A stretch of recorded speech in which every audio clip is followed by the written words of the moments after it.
Summary court martial. जिस दिन का मुझे इंतज़ार था वो आ पहुंचा। यानी मुझे सूचित किया गया कि मेरा समरी कोर्ट मार्शल शाही किला लाहौर में होगा। ये बात बहुत हैरान कर देने वाली थी कि समरी कोर्ट मार्शल की अदालत एक इंट्रोगेशन सेंटर में लगाई जाए, जहां पुलिस का पूरा दबदबा हो और जहां पुलिस गवाहों से और यहाँ तक कि कैदी से भी मन चाहे बयान दिलवाने की ज़रूरत रखे। वहाँ पर पुलिस जिसे चाहे कैदी को दिखाकर उसकी शिनाख्त करवा ले और उसके खिलाफ जो भी चाहे बयान दिलवा ले। समरी मार्शल का चेयरमैन एक मेजर था जो अभी नौजवान था, जाति का सैयद था, और जब कभी मैं कार्रवाई के बीच बोलने की कोशिश करता तो वो मुझे खा जाने वाली नज़रों से घूरता। पहले दिन अदालती कार्रवाई के लिए जब मुझे शाही किले में ले जाया गया तो वहाँ मुझे सारा दिन बिठाकर वापस भेज दिया गया। बतलाया गया कि आज समरी कोर्ट मार्शल के चेयरमैन मेजर साहब नहीं आए हैं। हकीकत में ये पुलिस का हथकंडा था, ताकि वो मुझे अपने गवाहों को दिखा सके और उनको पक्का कर सके, जिससे वो अदालत में मेरी सही पहचान कर लें। अगले दिन भी 12 बजे मेजर साहब नहीं आए। इस बीच मुझे शाही किले के डीएसपी जनाब मोहम्मद अजीम दुर्रानी ने अपने कमरे में बुला लिया। वहीं पर first class magistrate Syed Mirza Javed Dastagir भी आ पहुँचे। मैं समझ गया कि उनको भी आज मेरे खिलाफ गवाही देनी है। दुर्रानी साहब ने चाय मंगवाई और हम दोनों को पेश की। मुझसे मुखातिब हुए, देख लो भास्कर, आखिर तुम मेरी बात नहीं माने ना, और उसका नतीजा ये है कि तुम्हारा कोर्ट मार्शल होने जा रहा है, जिससे तुम्हें सजाए मौत हो सकती है। बच भी गए ना तो पाकिस्तान की जेलों में सड़ सड़ कर मर जाओगे। तुम्हारी कैद ख़त्म होने पर भी तुम्हें यहीं नज़रबंद करके डाल दिया जाएगा। अब तुम्हारा नसीब पाकिस्तानी जेल की रोटियां और मिट्टी के तेल का एक कनस्तर है, जो तुम्हारे मरने पर तुम्हें जलाने को मिलेगा। तुम्हारे माँ बाप को तो शायद तुम्हारी हड्डियाँ भी नसीब नहीं होगी, क्योंकि भारतीय हाई कमीशन वाले आजकल हिंदुस्तानी कैदियों की हड्डियाँ भी लेने नहीं आते। वो आगे बोलते चले गए, अगर हमारी बात मान लेते और अपने मुल्क जाकर पाकिस्तान के लिए काम करने का वादा करते तो हम यहाँ जेल से तुम्हारी फरारी का ड्रामा रचते। तुम्हारी फरारी को अखबारों, रेडियो और टेलीविज़न में पब्लिसिटी देते, जिससे तुम हिंदुस्तानियों की नज़र में हीरो भी बने रहते और बिना किसी शक सुबह के हमारे लिए काम भी करते रहते। मैंने कहा, क्या बच्चों वाली बातें करते हैं दुर्रानी साहब? आप क्या समझते हैं कि हिंदुस्तानी इंटेलिजेंस इस कदर बेवकूफ़ है कि वो आपके द्वारा पब्लिसिटी की गई मेरी फरारी की कहानी पर यकीन कर लेंगे? पाकिस्तान में कैद हुए सन 1950 से लेकर अब तक अनगिनत भारतीयों में से कोई फरारी नहीं कर सका। मैं क्या कोई सुपरमैन हूँ जो वो मेरी फरारी पर यकीन कर लेंगे? और इस बात की भी क्या गारंटी है कि वो ड्रामा सिर्फ मेरी फरारी का होगा? मेरी मौत का भी तो हो सकता है ना। जहाँ तक सजाए मौत मिलने का ताल्लुक है तो इसकी तो मुझे कोई सूरत नज़र नहीं आती। आप 2.5 साल की जानलेवा तफ्तीश के बाद भी मेरा कोई पाकिस्तानी से लिंक साबित नहीं कर सके हैं, और ना ही मेरे पास कोई कागज़, कोई नक्शा, कोई फ़ोटोग्राफ पकड़ा गया है जो ये सबूत करता हो कि मैं पाकिस्तान में जासूसी का काम सरअंजाम दे रहा था। ले दे के सबूत के नाम पर आपके पास मेरा सुन्नत किया हुआ नफस है। अगर इसी वजह से आपका कानून सजाए मौत देगा तो खुद आपकी अपनी हंसी उड़ेगी। कोई सज़ा देने के बाद आपको फैसले की कॉपी भारतीय हाई कमीशन को भी तो देनी होगी ना। महज अनुमान करके कि मैं भारतीय जासूस हूँ, कोई अदालत मुझे सजाए मौत नहीं दे सकती। और रही बात समुंदर सिंह की गवाही की, तो वो तो इस वक्त हुकूमत पाकिस्तान का कैदी है। वो जो कुछ भी कहेगा उसके बारे में मेरा कहना यही होगा कि पाकिस्तानी सरकार उसे रिहाई का लालच देकर मेरे खिलाफ बयान दिलवा रही है। इस पर वो बोले, बहुत ऊंचे उड़ रहे हो मेरे अजीज़, तुम्हें नहीं मालूम ये नफस कटों की बादशाही है। जिस दिन अदालत का हुक्म सुना ना, सारा कानून भूल जाओगे। कमाल है साहब यहाँ के कानून का कि पुलिस पहले ही अदालत के निर्णय से वाकिफ़ है, जो मुझे सजाए मौत देने का फैसला कर चुकी है। अगर यही बात है तो ये सारा ड्रामा किस लिए है? ख़त्म कीजिए किस्सा, चढ़वा दीजिए मुझे फांसी। कुछ ड्रामे बहुत ज़रूरी होते हैं मेरे अजीज़, ज़िंदगी भी तो एक ड्रामा है। ठीक है, तुम अपना किरदार अदा करो, हम अपना अदा कर रहे हैं, लेकिन तुम जैसे हसीन ज़हीन नौजवान की मौत का हमें बड़ा दुख है। अभी ये बातें हो ही रही थीं कि एक नौजवान सादा कपड़ों में दाखिल हुआ, जिससे चौधरी साहब मुखातिब हुए, आओ सैयद दिलशाद हुसैन। भास्कर, इनको पहचानते हो? वो मुझसे बोले, अरे यार, तुम इनके ग्रैंड होटल गुजरावाला में ठहरा करते थे ना। मैं हैरान, मैंने उस शख्स को इससे पहले ज़िंदगी में कभी देखा नहीं था। ठीक है चौधरी साहब, ड्रामा जारी रखें आप। लगता है घंटे भर बाद आप किसी खातून को मेरी बीवी बनाकर भी पेश कर देंगे और कहेंगे, अम्मा यार पहचानते नहीं हो, इसके साथ तुम कितनी रातें बिता चुके हो। इस पर वो थोड़ा गुस्से में आ गए। देखो, बदतमीज़ी मत करो, हम तुम्हारे साथ किस अदब से पेश आ रहे हैं ना तो हम इस कदर गिरे हुए हैं और ना ही कोई पाकिस्तानी खातून ऐसी है कि तुम्हें शौहर कहकर दावा करे। अब मैंने खामोश रह जाना ही बेहतर समझा। सिपाही ने आकर इत्तला दी कि समरी कोर्ट मार्शल के चेयरमैन मेजर साहब तशरीफ़ ला चुके हैं।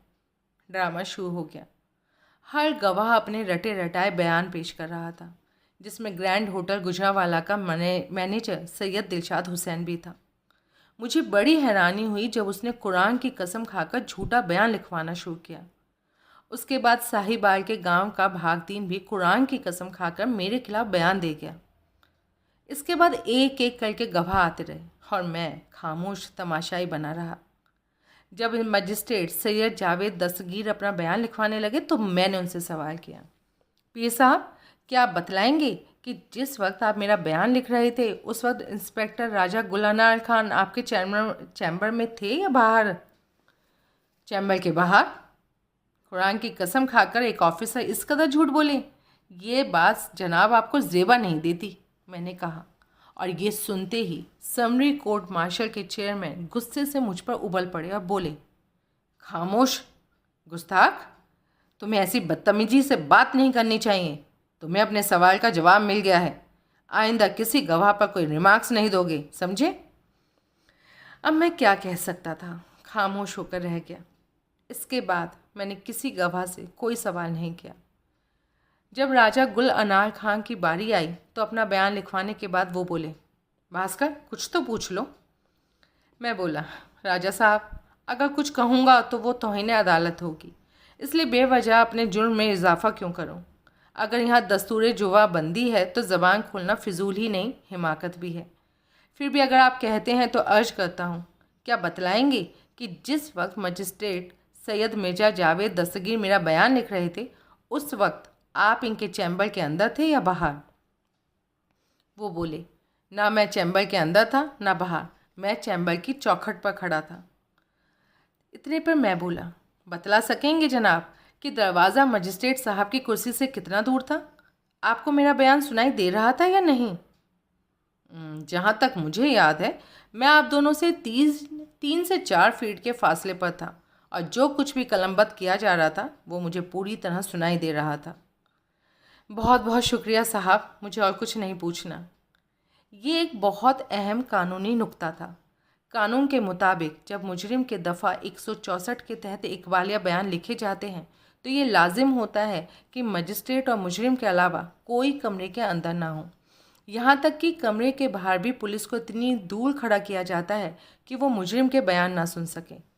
जब राजा साहब ने मेरी ख्वाहिश के मुताबिक सवाल का जवाब दे दिया तो समरी कोर्ट मार्शल का चेयरमैन अपनी कुर्सी पर बेचैन हो गया और मुझे खा जाने वाली नज़रों से देखता हुआ राजा साहब से मुखातिब हुआ, ये बहुत चालाक शख्स है राजा साहब, आप इसकी चालाकी को नहीं समझ सके।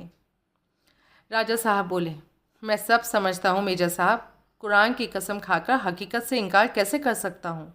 मैं खुद भी नहीं चाहता था कि उस वक्त चैम्बर में रहूँ, लेकिन ऊपर से ऐसा ही हुक्म था, इसमें मैं क्या कर सकता था। ये सुनकर तो मेजर साहब की भवों पर और भी बल पड़ गए और वो मुझसे बोले, तुमको अपने बचाव में कुछ कहना है? मैंने कहा, जहाँ तक मेरे बयान का सवाल है जनाब, मेरी नज़रों में पुलिस हेडक्वार्टर इंट्रोगेशन सेंटर शाही किला में समरी कोर्ट मार्शल की अदालत का लगाना ही एक गैर कानूनी हरकत है। लिहाजा अदालत बाज़ाब्ता खुद गैर कानूनी है और इस गैर कानूनी अदालत के सामने कोई बयान देना बेमानी है। इसलिए मैं अपने बयान देने का हक महफूज रखता हूँ। मुझे जो कुछ भी कहना है फील्ड जनरल कोर्ट मार्शल की अदालत में कहूँगा। ये सुनते ही वो तो बादल की तरह फट पड़ा और बोला, तुम अपने आप को समझते क्या हो? तुम बहुत देर से टर्रा रहे हो। लगता है सजाए खौफ ने तुम्हारे होश बिगाड़ कर रख दिए हैं। मैं चाहूँ तो अभी तुम्हें तौहीन अदालत के जुर्म में कोड़े लगवा सकता हूँ, लेकिन मरने वाले पर रहम करना चाहिए। गवाहों के बयानात सुनने के बाद मैं इस नतीजे पर पहुंचा हूं, तुम पाकिस्तान की सलामियत के लिए एक संगीन खतरा हो। लिहाजा मैं तुम्हारे लिए सज़ाए मौत की सिफारिश करता हूं और देखूंगा फील्ड जनरल कोर्ट मार्शल की अदालत तुम्हें किस तरह माफ़ करती है। बहुत बहुत शुक्रिया मेजर साहब, मुझे आपसे यही उम्मीद थी। इससे ज़्यादा आप कर भी क्या सकते हैं। और रही बात मौत से खौफजदा होकर होशो हवास खोने की, तो एक बात ध्यान में रखें, मौत से खौफजदा होने वाले कभी संगीनों की इच्छाओं में बॉर्डर क्रॉस करके दुश्मनों की सफ़ों में नहीं घुमा करते। आपको जो करना था सो कर दिया, अब जो मेरी किस्मत में है वो मुझे मिल जाएगा। आप क्यों जबान कड़वी करते हैं जनाब? सदर अदालत की मुलजिम में ये तल्ख ज़ुबानी किस तरह भी जेब नहीं देती और ना ही कानून ने इसकी इजाज़त देता है। मेरे इस जुमले पर वो कट कर रह गया और मैं उसे खुदा हाफिज़ कहकर अदालत के कमरे से बाहर आ गया। सिपाही ने मुझे हथकड़ी लगाई और मैं पाँव की बेड़ियों झंझनाता हुआ किले की सीढ़ियाँ उतरने लगा। बाहर राजा साहब खड़े थे। उनसे दुआ सलाम के बाद मैंने उनसे पूछा, राजा साहब, एक गुजारिश है। किले के सामने गुरु अर्जुन देव जी का गुरुद्वारा है, जहाँ उन्होंने शहादत हासिल की थी। मैं जहाँ सजदा करना चाहता हूँ। बराए करम गारद को कहने कि वो रास्ते में मुझे उसकी इजाज़त दे दे। वो बोले, भास्कर, कानूनन इसकी इजाज़त नहीं है, फिर भी मैं गारद से कह देता हूँ। और बोलो, मैं तुम्हारे लिए क्या कर सकता हूँ? बहुत बहुत शुक्रिया राजा साहब, आपके एहसान किस ज़बान से कहूँ। आपने अदालत में सच बोलकर मुझ पर पहले ही बहुत बड़ा एहसान किया है। इसमें एहसान की कोई बात नहीं, मेरा फ़र्ज़ था। मैं सच्चा मुसलमान हूँ और कुरान की कसम खाकर झूठ नहीं बोल सकता। अच्छा, खुदा हाफिज़।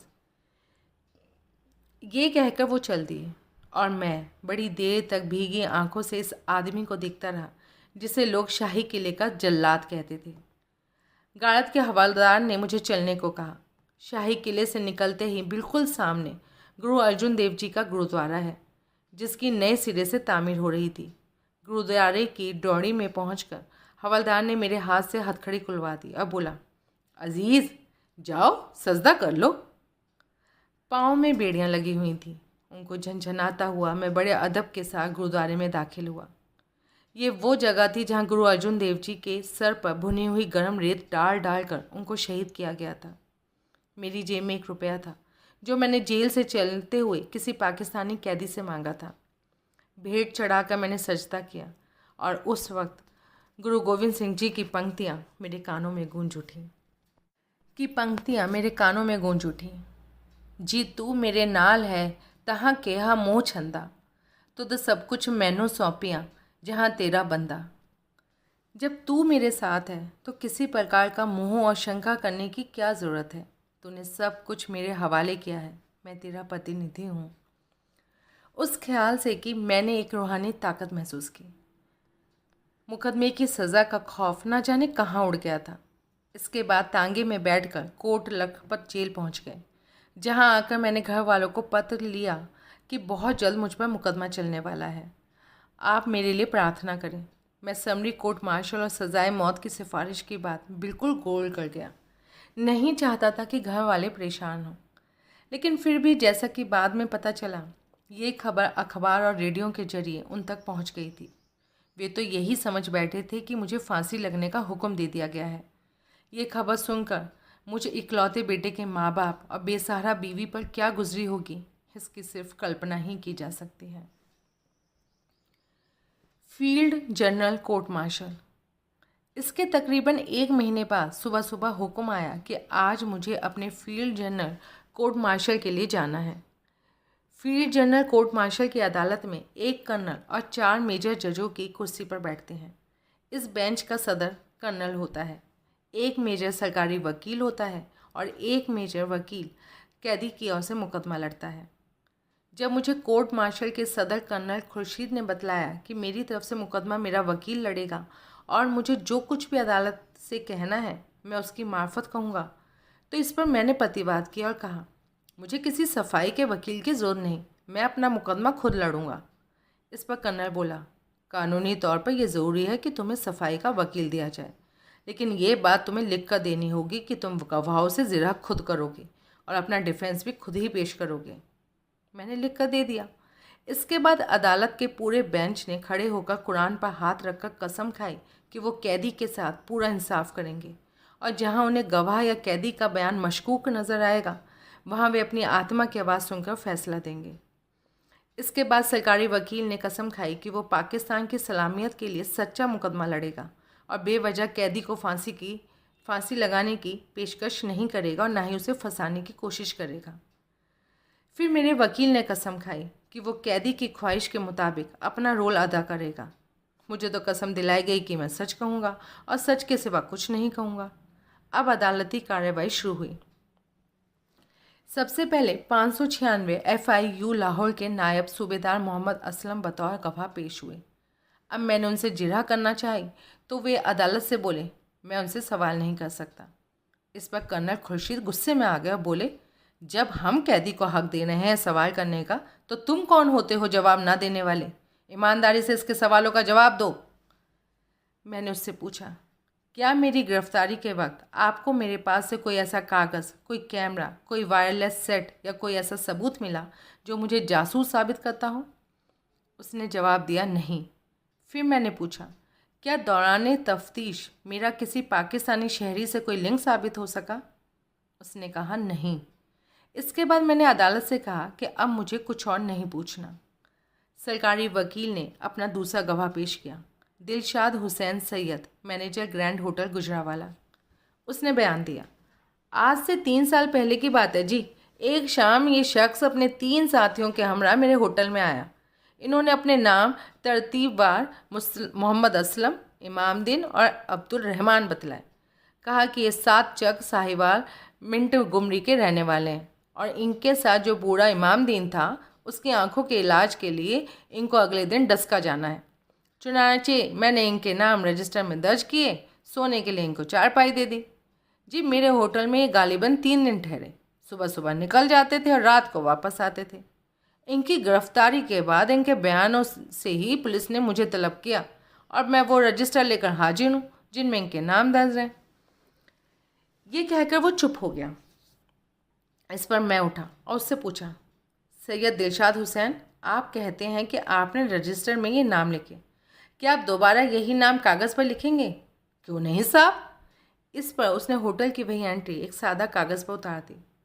मैंने वो कागज़ कर्नल खुर्शीद को थमाते हुए कहा, सदर अदालत, ज़रा मुलाहिज़ा फरमाइए, क्या ये लिखाई रजिस्टर से मिलती है?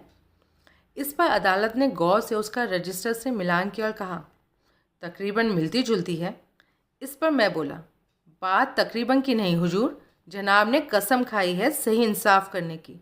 या तो आप सभी ही इस वक्त टेलीफोन करके राइटिंग एक्सपर्ट बुला लें, वरना कल को कोई आएगा तो उसे पढ़ा दिया जाएगा कि उसे क्या कहना है। ठीक है, वो बोले। उन्होंने उसी वक्त टेलीफोन किया तो वो 15 मिनट में आ पहुंचा। जब कर्नल खुर्शीद ने दोनों तहरीरें रखी और पूछा, क्या ये एक ही शख्स की लिखी हुई हैं, तो उसने गौर से दोनों तहरीरों को देखा, बोला, नहीं जनाब, इसमें तो ज़मीन आसमान का फ़र्क है। इस पर कर्नल खुर्शीद कहर भरी आंखों से दिलशाद हुसैन की तरफ देखने लगे। तुम साला दल्ले का बच्चा, सैयद की जान होकर कुरान की कसम खाकर झूठ बोला। ये परदेशी आदमी, इसने तुम्हारा क्या बिगाड़ा है? ये तुम्हारे बयान पर फांसी पे भी चढ़ सकता था।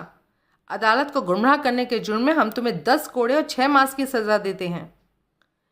इस पर दिलशाद हुसैन कमराए अदालत में रोने और गिड़गिड़ाने लगा। फौजी सिपाही उसे धकेलते हुए बाहर ले गए। इसके बाद सैयद मिर्ज़ा जावेद दस्तगीर ने अपना बयान रिकॉर्ड करवाया। मैंने जिरह में वही सवाल किया जो समरी कोर्ट मार्शल ने किया था, जिसका जवाब उन्होंने वही दिया। उसके बाद राजा गुल अनार खान ने अपना बयान दिया और समरी कोर्ट मार्शल की तरह ही उन्होंने इस बात को तस्लीम किया कि मेरे इकबालिया बयानात के वक्त वो मिर्ज़ा जावेद दस्तगीर के चैम्बर में ही मौजूद थे। जैसा कि मैंने बताया, कानूनी नुक्ता कहता है कि जिस वक्त दफ़ा 164 के बयान हो रहे हों, कैदी के करीब कमरा या अदालत में पुलिस नहीं होनी चाहिए, वरना कैदी का वह इकबालिया बयान पुलिस के खौफ से दिया गया माना जाता है और अदालत कोई कार्रवाई करते हुए उस बयान को ज़ेरे गौर नहीं रखती। इसके बाद गांव 7 चक साहिवाल मिंट गुमरी का भागदीन उम्र 65 साल मेरे खिलाफ बयान देने आया। उसने अपना बयान इस तरह दिया। आज से 3 साल पहले का जिक्र है कि मुलजिम मोहनलाल भास्कर उर्फ मोहम्मद असलम एक रात शाम को 7 बजे के करीब आया। समुंदर सिंह उर्फ इमामदीन और एक और नौजवान अब्दुल रहमान भी साथ थे। इमामदीन से मेरी वाकफियत है, चुनाचे मैंने इन्हें रात अपने यहाँ ठहराया, खाना खिलाया। ये जिक्र कर रहे थे सुबह की बस पकड़कर इन्हें मुल्तान जाना है। सुबह नाश्ता करवा कर मैंने इन्हें रुखसत कर दिया। इसके बाद खुदा जानता है जी ये कहाँ गए। इससे पहले और उसके बाद कभी ये शख्स मेरे यहाँ नहीं आया। इस भागदीन ने 6 महीने पहले मेरे गाइड समुंदर सिंह उर्फ इमामदीन के खिलाफ भी फील्ड जनरल कोर्ट मार्शल में गवाही दी थी। समुंदर सिंह के खिलाफ इसका बयान इतना लंबा था कि वो लगातार 2 दिन अदालत में पेश करता रहा था और इस वक्त जो मेजर वकील मुझे दिया गया था वही समुंदर सिंह के मुकदमे में फील्ड जनरल कोर्ट मार्शल के जजों की बेंच में भी बैठा था। भागदीन लगातार उसके सामने 2 दिन पेश हुआ था। मैंने सवाल किया, भागदीन, क्या तुम मेजर खालिद जो मेरे वकील हैं और मेरे साथ बैठे हैं इनको पहचानते हो? नहीं जनाब, वो बोला। फिर मैंने कहा, गौर से देखो, शायद तुमने आज से पहले इन्हें बहुत करीब से कहीं देखा हो। इस पर वो चलकर मेजर साहब के करीब आया। उनका चेहरा बड़ी देर तक गौर से देखता रहा और फिर सर मारकर बोला, नहीं जनाब, मैंने इन्हें कभी नहीं देखा। इस पर मैं बोला, ठीक है भागदीन, तुम जा सकते हो। और अदालत से मुखातिब हुआ, शख्स भागदीन जो मेरे खिलाफ इस वक्त गवाही देने आया है समुंदर सिंह उर्फ इमामदीन के फील्ड जनरल कोर्ट मार्शल में आज से 6 महीने पहले मोहतरम वकील मेजर खालिद के सामने पेश होता रहा है। मेजर साहब उस समय जजों की बेंच में थे। ये अभी 6 महीने की ही बात है हुजूर। ये उनको तो नहीं पहचान पाया, लेकिन मुझे इसने 3 साल पहले चंद लम्हों के लिए देखा और इसका कहना है कि ये मुझे पूरी तरह पहचानता है। साफ साबित होता है सदर मोहतरम कि पुलिस ने गवाह को पढ़ा लिखा कर मेरे खिलाफ गवाही देने के लिए खड़ा किया है, वरना इसके बयानात में रत्ती भर भी हकीकत नहीं है। इस पर जजों की बेंच में आपस में खुसर पुसर होने लगी। मुकदमे ने फील्ड जनरल कोर्ट मार्शल की अदालत में आकर जो मोड़ लिया, उससे मेरा दिल कहने लगा कि अगर अदालत सही मायनों में इंसाफ करे तो मुझे सजाए मौत कभी नहीं हो सकती। इसके बाद मुझसे बयान देने के लिए कहा गया। मैंने शुरू किया। मैं मोहनलाल भास्कर उर्फ मोहम्मद असलम फिरोजपुर का रहने वाला हूँ। मैं सन 68 में गवर्नमेंट हाई स्कूल अटारी जिला अमृतसर में बतौर स्कूल मास्टर काम करता था। स्कूल बागा बॉर्डर की हद पर होने की वजह से कई बार दिल में ख्वाहिश उठती थी कि मैं पाकिस्तान देखा हूँ। समुंदर सिंह एक बार किसी बच्चे को दाखिल कराने के लिए मेरे पास आया था। बातों ही बातों में इससे मैंने इस बात का जिक्र किया तो उसने मुझे बताया कि उसके रिश्तेदार बॉर्डर पार रहते हैं और वो अक्सर चोरी छुपे उनके पास जाता है। लिहाजा मैंने भी इससे कहा कि एक बार मुझे भी पाकिस्तान घुमा लाए। चुनाचे 16 सितंबर की रात मैंने इसके साथ बॉर्डर क्रॉस किया और रात पाकिस्तान के सरहदी गांव हुडौई के खेतों में गुजारी। सुबह पहली बस पकड़कर हम लाहौर आ गए। बस में समुंदर सिंह का एक वाकिफ़ मिला जिसका नाम जमील था। मैं उसको नहीं जानता था। वो हमें ज़मींदारा होटल लाहौर ले गया। उसने समुंदर सिंह को चाय के साथ अफीम खाने को दी और बोला मैं अभी आता हूँ। उसके जाने के बाद हमें पाकिस्तान मिलिट्री इंटेलिजेंस ने हिरासत में ले लिया। लगातार 2.5 साल मेरी तफ्तीश होती रही, जिसमें पुलिस और मिलिट्री मुझे हर तरीके से तंग करती रही, लेकिन कोई ऐसा सबूत नहीं जुटा पाई जो ये साबित कर सके कि मैं पाकिस्तान के खिलाफ जासूसी करता रहा हूँ। रही बात मेरा खतना करवाने की जनाब, तो वो मैंने शादी के बाद एक डॉक्टर की नसीहत पर कराया था। मैं बिल्कुल बेकसूर हूँ। सिवाय गैर कानूनी तौर पर बॉर्डर क्रॉस करने के मैंने कोई और जुर्म नहीं किया है, जिसकी सज़ा हद से हद 6 महीने है। जनाब, मैं तो पहले ही तकरीबन 3.25 साल जेल में गुजार चुका हूँ। लिहाजा मैं अदालत से दरख्वास्त करता हूँ कि वो मुकदमे की नौयत को देखते हुए मुझे रिहा कर दें। अगर फिर भी वो सज़ा देना ज़रूरी समझें तो गैर कानूनी तौर पर बॉर्डर क्रॉस करने की जो सज़ा बनती है वो मुझे दे दे, जिसे मैं जिंदा पेशानी से कबूल करूँगा। इसके बाद सरकारी वकील ने गवाहों के घिसे पिटे बयानों को लेकर मुझे संगीन मुजरिम करार देते हुए अदालत से दरख्वास्त की कि वो मुझे सख्त से सख्त सज़ा दे, ताकि फिर कोई हिंदुस्तानी पाकिस्तान की सलामियत के लिए ख़तरा बनने की ज़रूरत न कर सके। इसके बाद कर्नल खुर्शीद मुझसे बोला, ठीक है भास्कर, अब हम तुम्हें जेल भेज रहे हैं, जहाँ बेंच में से कोई एक जाकर तुम्हें अदालत का हुक्म सुनाएगा। कर्नल खुर्शीद चंद महीने पहले ही बांग्लादेश की उथल पुथल का सामना करता हुआ पाकिस्तान वापस आया था, इसलिए मैं दिल ही दिल में डर भी रहा था कि वह उन तलखियों की भड़ास मुझ पर ना निकाले जिनसे उसे पूर्वी पाकिस्तान में दो चार होना पड़ा था। एक हफ्ता बाद जब मैं किसी के कमरे में था तो जेल के दफ्तर से परवाना आया कि मुझसे कोई फ़ौजी अफसर मिलने आया है। नंबरदार मुझे दफ्तर ले गया। वहाँ पर फील्ड जनरल कोर्ट मार्शल जजों में से मेजर आया हुआ था। वो मुझसे मुखातिब हुआ, भास्कर, मैं तुम्हें तुम्हारे मुकदमे का हुक्म सुनाने आया हूँ। मैं सांस रोक कर उसके हुक्म का इंतज़ार करने लगा। उसने हुक्म सुनाया, मोहनलाल भास्कर उर्फ मोहम्मद असलम, सन ऑफ इमामदीन, अदालत मुकदमे की कार्यवाही के बाद इस नतीजे पर पहुंची है कि तुम्हारा पाकिस्तान में गैर कानूनी ढंग से दाखिल होना और मुख्तलिफ मकामात पर आना जाना ये साबित करता है कि तुम सचमुच ही पाकिस्तान की सलामियत के खिलाफ कार्रवाई करते रहे हो और जासूसी के जुर्म में मुब्तला रहे हो। लिहाजा अदालत तुम्हें section 3 of the official secret act और 59 पाकिस्तान आर्मी एक्ट के तहत 14 साल कैद बामशक्कत की सज़ा देती है। तुम चाहो तो इसके खिलाफ सदर पाकिस्तान से रहम की अपील कर सकते हो। हुक्म सुनना था कि मैं खुशी से उछलता हुआ बैरक की तरफ भागा। नंबरदार बहुत पीछे रह गया। बैरक के कैदियों ने जब मुझे खुश खुश आते देखा तो बोले, पंडित बड़ा खुश आ रहा है, लगता है बरी हो गया। मुझसे हिंदुस्तानी कैदियों ने पूछा, क्या हुआ? मैंने जवाब दिया, राम बनवास। तुम खुश तो बहुत नज़र आ रहे हो। ये कम खुशी की बात है, मैं सजाए मौत से बच गया हूँ।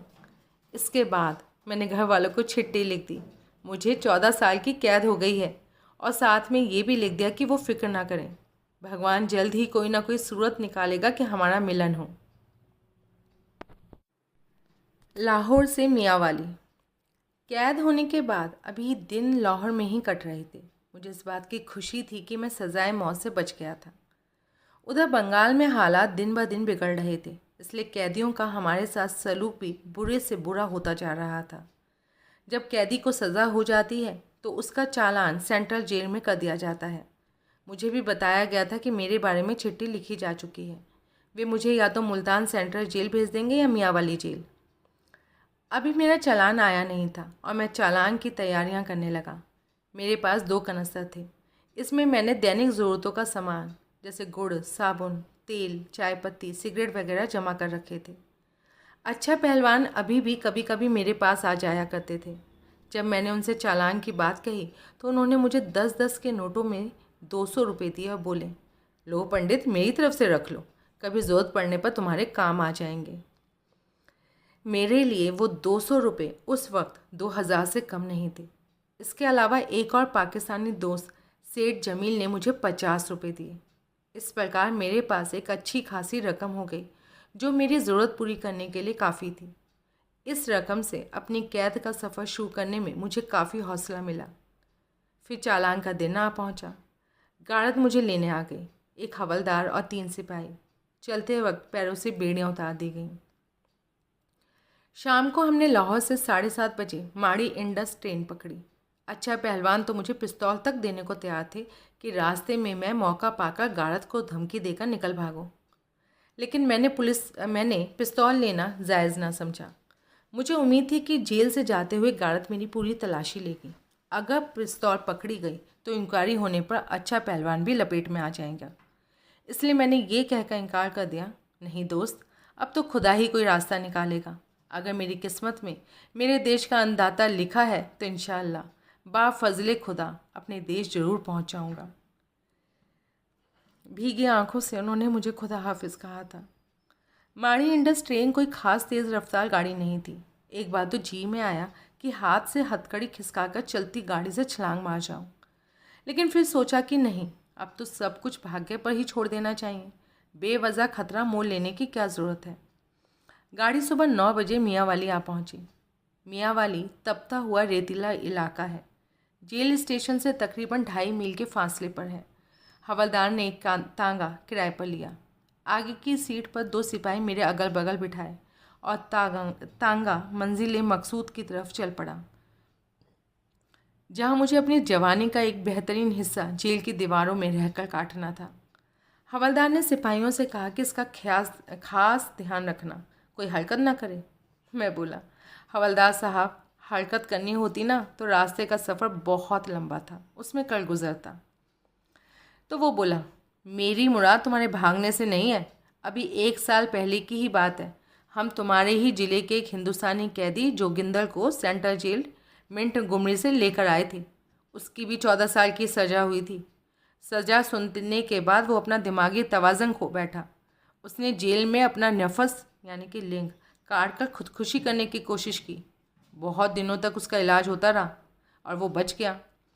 जब हम उसको लेकर मियाँ वाली स्टेशन पर आए तो इसी तरह जैसे तुम बैठे हो, वो 2 सिपाहियों के बीच तांगे की आने वाली सीट पर बैठा था। हम जेल की सामने वाली सड़क पर उतरे। शक्लो सूरत से वो निहायत शरीफ कैदी नज़र आता था। सिपाहियों के ख्वाब में भी नहीं था कि वो क्या हरकत कर गुजरेगा। जैसे ही उसे लेकर जेल की तरफ बढ़ने लगे तो उसने सड़क पर तेज़ रफ्तार आते हुए ट्रक के नीचे सर दे दिया। सिपाही भौचक्के से खड़े रह गए, देखते ही रह गए उसे। कुछ भी नहीं हो सकता था और मुझे सस्पेंड कर दिया गया। अगर उसने जेल में खुदकुशी करने की कोशिश ना की होती ना तो शायद मैं अपनी नौकरी से भी हाथ धो बैठता। बड़ी मशक्क़त से बहाल हुआ हूँ भाई, इसलिए डरता हूँ क्योंकि तुम भी तो 14 साल कैदी हो। मैं बोला, आपकी बात ठीक है हवलदार साहब, लेकिन मेरा ऐसा कुछ भी करने का इरादा नहीं है। मुझे ज़िंदा वापस लौटना है, अपने बूढ़े माँ बाप के लिए, अपनी बीवी के लिए, अपने ना देखे बच्चे के लिए। इस पर वो बोला, शाबाश, जवान मर्द को इसी तरह हौसला दिखाना चाहिए। मुसीबतें मर्दों पर ही आती हैं भाई, पिंजरे में शेर और बुलबुल ही कैद किए जाते हैं। तुमने कभी किसी कौवे या कुत्ते को पिंजरे में बंद हुए देखा है? बोलो, तुम्हारी किस्मत में हुआ तो ज़रूर अपने वतन पहुंच जाओगे। जेल का फाटक आ गया था। हम तांगे से उतरकर जेल की ड्योढ़ी में दाखिल हुए। जेल को बाहर से देखकर ही मन निराश हो गया। इसकी दीवारें कच्ची मिट्टी की बनी हुई थी। इसी से अंदाज़ा लगा कि अंदर बैरकों के हालत क्या होंगे। कोट लखपत लाहौर की जेल बिल्कुल पक्की थी। कोठरियों के अंदर फ्लश सिस्टम था। अंदर ही पानी की टूंटियाँ और हवा के लिए पंखे लगे हुए थे। खुशी थी तो इस बात की कि मैं अपने उन हिंदुस्तानी भाइयों के बीच पहुंच रहा हूं जो मेरी तरह लंबी सजाएं काट रहे होंगे। ड्योढ़ी में हमारी तलाशी ली गई। पैसे मैंने ऐसी जगह छुपा कर रखे थे कि उनकी जेल अमले को हवा भी नहीं लग सकती थी। हमें जेल दारोगा के सामने पेश किया गया। उसे ऊंचा सुनाई देता था। चुनाचे मुझे बहुत ज़ोर ज़ोर से बोलकर अपना नाम वगैरह बतलाना पड़ा। फिर मुझे नंबरदार के साथ हिंदुस्तानी कैदियों की बैरक नंबर 2 में भेज दिया गया, जिसे सिखों का अहाता कहते थे। बैरक में दाखिल होते ही हिंदुस्तानी कैदियों ने मुझे हाथों पर उठा लिया और गले मिलकर बोले, हमने तो सुना था तुम्हें सजाए मौत हो गई। शुक्र है भगवान का कि तुम सही सलामत हो। इस बैरक में 80 हिंदुस्तानी कैदी थे। इनमें से 8 तो बिजली के झटके और दूसरी मानसिक यातनाओं से पागल हो चुके थे। मिट्टी से सने उनके लंबे लंबे बाल, बड़ी हुई दाढ़ियाँ और नंगे जिस्म, उनकी खौफनाक हरकतें देखकर दिल दहल जाता था। मुझसे पहले कैद होने वाले कैदी भी मुझे मिले और मुझसे बाद में आने वाले कैदी भी, जिनमें फिरोजपुर का सदाजीत सिंह भी था, जिसे मैं बचपन से जानता था। वह शिलाजीत के नाम से मशहूर था। उसने मुझे घर के हालात भी मालूम हुए। उस दिन बैरक में बड़ा जश्न मनाया गया। बैरक में तकरीबन 15 कोठरियाँ थीं। इनमें 5-5 या 6-6 करके कैदी बंद किए जाते और लगभग हर कोठरी में एक पागल भी बंद किया जाता था। यहाँ मौजूद कैदियों से 30 कैदी और 40 नज़रबंद थे। नज़रबंदों को कोई काम नहीं करना पड़ता था। हाँ, कैदियों से जान तोड़ काम करवाया जाता था। शुक्र यही था कि हमें काम करने के लिए अहाते से बाहर नहीं ले जाया जाता था, इसलिए नज़रबंद लोग काम में हमारी मदद कर दिया करते थे। अगली सुबह नंबरदार मेरे लिए 10 सेर मूंज ले आया, जिससे बान बनता है। मुझे उसे कूट कूट कर औरतों के बालों की तरह बारीक बनाना था। मैं परेशान था कि क्या करूं। ज़िंदगी में कभी ये काम नहीं किया था। तभी 2-3 नज़रबंद मेरे पास आ गए। बोले, तुम जाकर आराम करो, हम कर देंगे। बहुत मना करने पर भी वो काम में जुट गए। देखते ही देखते 12 बजने से पहले ही उन्होंने सारा काम निपटा दिया। अब ये रोज़ का मामूल बन गया था। मैं दूसरी बैरकों में जाकर कैदियों से संबंध बढ़ाता, उनके हाथ देखता और उन्हें उनकी किस्मत का हाल बतलाता। बदले में मुझे वो जो सिगरेट, गुड़, साबुन वगैरह देते वो मैं अपने साथियों में बांट देता। वैसे भी मेरे पास पैसे थे। मैंने बाहर से तरह तरह के सिगरेट के 4 डब्बे मंगवा लिए। इन्हें हम पाकिस्तानी कैदियों में बेच दिया करते थे। हर डब्बा बेचने पर हमें 4-5 डिब्बियों का मुनाफा होता था और ये मेरे साथियों के काम आ जाती थी। मियांवाली में गज़ब की गर्मी पड़ती है। दिन में झुलसा देने वाली गर्मी और रात को ठंड सारे जिस्म पर बहुत भयानक पित्त निकल आती है, जैसे फुंसियाँ हों। इसके कारण रंग काला पड़ जाता है। सबसे बड़ा नुकसान तो यहाँ आकर ये हुआ कि घर से चिट्ठी का जवाब आना बंद हो गया। यहाँ का डिप्टी दरोगा मिर्ज़ा बहुत कमीना था। हिंदुस्तानियों की चिट्ठी बिना सेंसर किए जला डालता था। इसलिए अब मेरी चिट्ठियाँ तो भारत पहुँच जाती थीं, लेकिन वहाँ से कोई जवाब नहीं आता था। बाहर कोई भी ऐसा विश्वसनीय दोस्त नहीं था जिसके पते पर चिट्ठियाँ मंगवाता। फिर एक जासूस की चिट्ठियाँ मंगवाने का खतरा कौन मोल ले।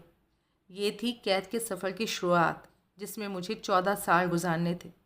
सबसे बड़ी फिक्र इस बात की थी कि क्या कैद काटने के बाद भी अपने देश वापस जा सकूंगा, क्योंकि हमारे बीच महेंद्र सिंह जैसा कैदी भी था जिसे सन 53 में 14 साल की कैद हुई थी और वो पूरी काटने के बाद भी वहाँ नज़रबंद होकर पड़ा था।